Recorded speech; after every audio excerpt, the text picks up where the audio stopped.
প্রচণ্ড গরম পড়ে গিয়েছে, আর এই সময় ছাদ বাগানের ফুল গাছগুলোকে বিশেষ যত্নে রাখতে হবে, তা না হলে ফুল গাছ থেকে বেশি দিন ফুল পাওয়া যাবে না। অতি অবশ্যই সবজি গাছ বা অন্যান্য গাছের মতো ফুল গাছেতেও খোল জল দেওয়া যাবে। আবার টব অনুযায়ী, গাছ অনুযায়ী গুঁড়ো খোল কিন্তু গাছের গোড়ার চারপাশে ছড়িয়ে দিলেও কিন্তু খুব ভালো রেজাল্ট পাবেন।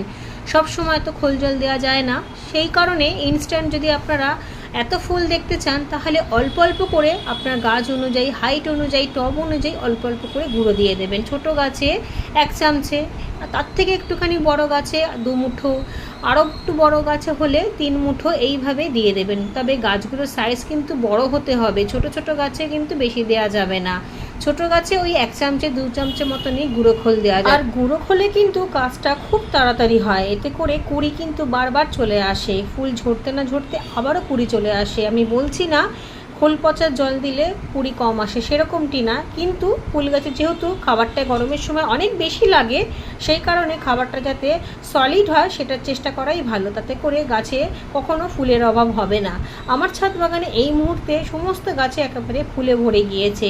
আমি সলিড সারের সাথে সাথে গুঁড়ো খোল সারও কিন্তু বারবার করে দিয়ে থাকছি, অন্তত মাসে 2 বার।